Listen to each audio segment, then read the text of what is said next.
Hello, everyone, and welcome back to the Koala English Podcast, where we help you improve your English step by step in a fun and natural way. I'm Anthony, and I'm really happy to have you with us today. Hi, everyone. I'm Samantha.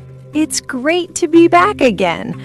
I hope you're all feeling relaxed and ready to explore some English with us. Today's topic is something that inspires dreams, fills photo albums, and sometimes empties our wallets. That's right. Today we're talking about travel and exploring new places. Travel teaches us not only about countries and cities, but also about ourselves. And it's a perfect topic for English learners because travel connects language with real life, people, food, culture, and daily situations. Samantha, you once mentioned a word that really caught my attention. Wanderlust. I love it. It's more than just liking holidays, right? Exactly, Anthony. Wanderlust is that deep feeling when you really want to explore new places and have new experiences. I feel that all the time. For example, when I see travel photos online, my wanderlust grows and I just want to step into another world. Yes, even on busy weeks, my wanderlust motivates me to read about new countries or plan my next adventure. That feeling of wanting to go somewhere connects perfectly with the word destination. It's not just any place. It often reflects what kind of person you are. Exactly. For instance, my destination this year is a quiet lakeside town where I can relax and recharge. And someone full of energy might say, "My dream destination is Tokyo, full of festivals, lights, and excitement." When you arrive at a destination, it's nice to notice if it's scenic. That means it has really beautiful views. I love that. Like the countryside road I walked along last summer, it was scenic with hills, wildflowers, and little streams everywhere. And sometimes the view is so incredible, it's almost shocking. That's when we say it's breathtaking. The view from the cliff as the sunset was absolutely breathtaking. Of course, travel doesn't always have to be expensive. You can stay somewhere affordable and still enjoy it fully. Yes, I stayed in a hostel once that was affordable, so I could spend more days exploring without worrying about money. And if you're careful with your money, we call that being budget conscious. I'm budget conscious, so I plan every activity carefully. While planning, it's also important to think about accommodation, the place where you sleep during your trip. Right. Good accommodation can make you feel safe and relaxed. For example, our guest house was small but cozy, and I felt right at home. And don't forget local cuisine. The food tells a story about the place and its people. In Vietnam, the local cuisine often includes fresh herbs, noodles, and seafood. It's amazing. Some travelers like visiting famous landmarks, but I also love discovering hidden corners, quiet spots not in guidebooks. I remember finding a tiny cafe behind a museum. It became my favorite hidden corner. And some travelers prefer places that are really off the beaten track, less crowded and more authentic. We stayed off the beaten track and met locals who shared their daily life with us. Moving around is easier if you travel light and pack smart. When I packed smart, I could walk around the city all day without feeling tired. Traveling can also bring culture shock, that feeling when things are very different from home. Yes, but if you're adaptable, it turns into a learning experience. Learning to adapt made my trips more enjoyable and meaningful. There are also some useful expressions we use when talking about travel. For example, when something is challenging but rewarding. The long hike was tiring, but reaching the waterfall was totally worth it. Or when something surprises you. I didn't expect the village to have such lively markets at night. For feelings and emotions, you can say, I fell in love with the kindness of the locals. And when a memory stays with you for a long time, the way people welcomed me left a strong impression. You know, I always feel a strong wanderlust when autumn comes. It makes me want to explore somewhere new, maybe a quiet countryside with colorful leaves. Oh, yes. Autumn is perfect for that. It feels like a fresh start, and I love looking for hidden corners in small towns. Last year, I visited a mountain village. The sunrise there was absolutely breathtaking, and my guest house was budget conscious but so cozy. Wow, that sounds amazing. I remember going to a seaside town. The local cuisine was incredible, and the locals were so kind. I really fell in love with the place. Exactly. Travel isn't just about seeing new places. It's about experiencing the culture and connecting with people. Yes, and finding hidden gems makes every trip feel special and totally worth it. Sometimes the little surprises, like tasting local food or meeting a friendly family, leave the strongest impression. And even when something is challenging, like a long hike, reaching that amazing view makes it all worthwhile. Or when you discover something unexpected, a lively market at night, or a quiet corner off the beaten path, it makes you feel alive and curious. Exactly. Those experiences stick with you forever. They're the moments that make you fall in love with traveling. Now let's hear how these words sound in a real-life conversation. In this mini-story, Leo, a friendly traveler, meets Mia, a curious backpacker, at a train station cafe.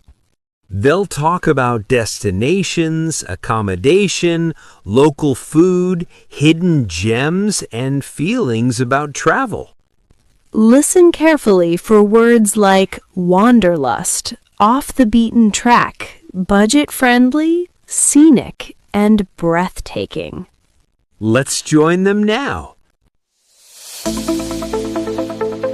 Excuse me, is this seat free? Yes, of course. Please sit down. Are you waiting for the next train too? Yes, I am. I'm heading to a small coastal town. It's a bit off the beaten path, but I've heard it's beautiful. Oh, I love places like that. Off the beaten path destinations often feel more peaceful and authentic. You can really see the local way of life.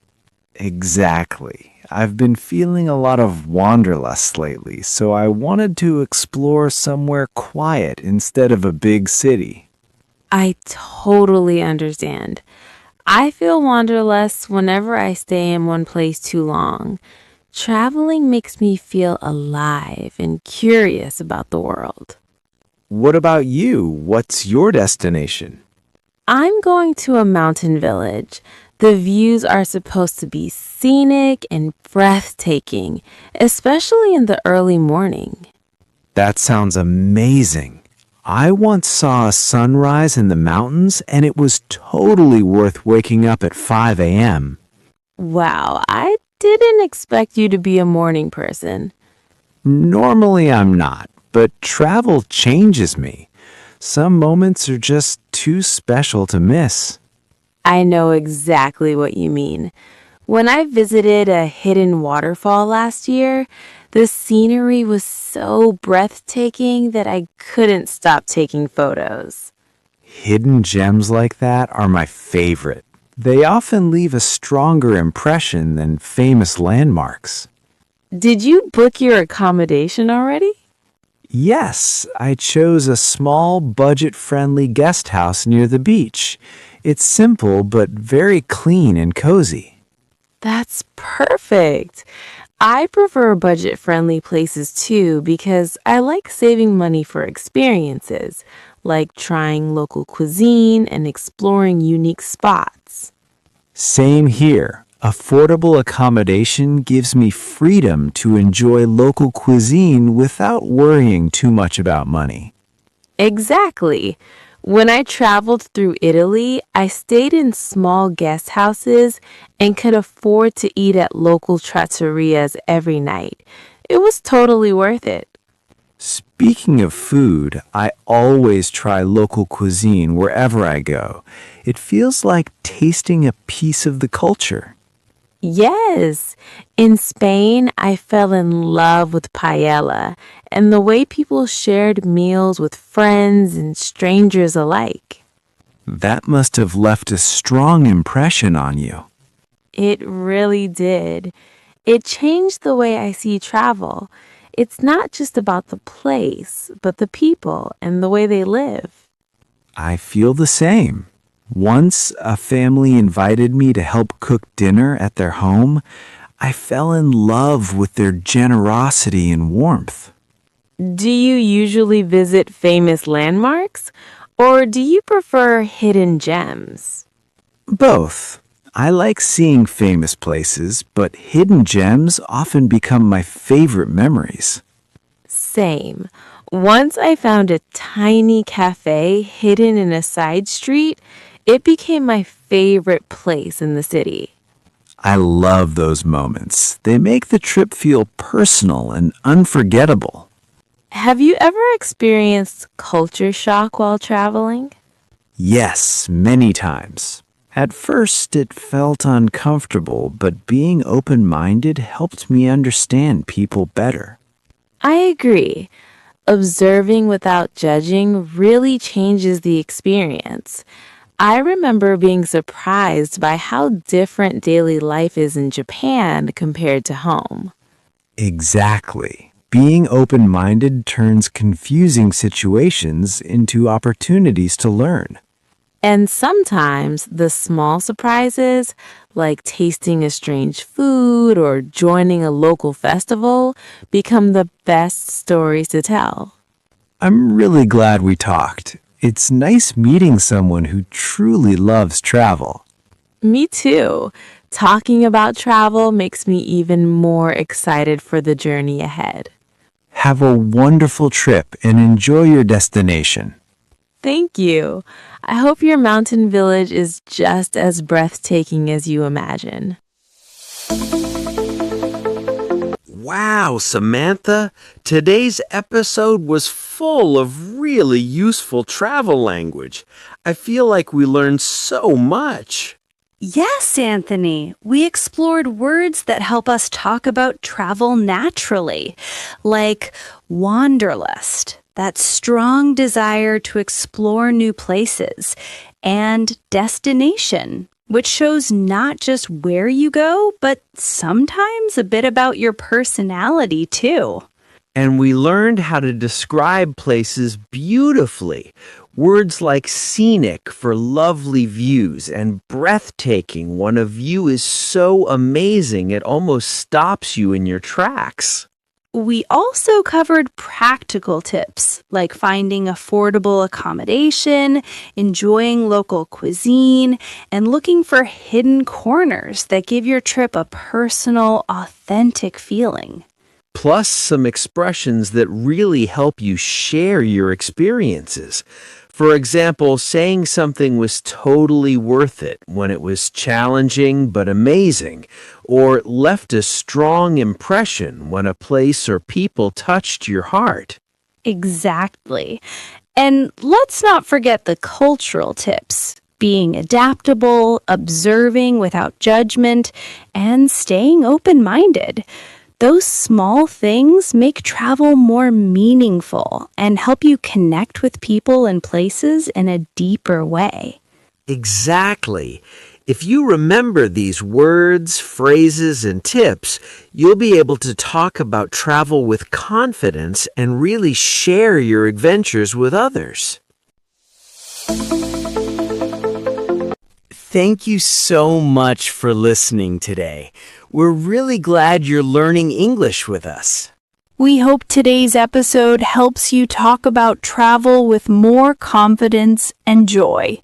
And if you have travel stories, funny moments, or dream destinations, share them in the comments. We love learning from your experiences. Keep practicing, keep exploring, and remember, English grows when you use it in real life. See you next time on the Koala English Podcast. Safe travels and happy learning.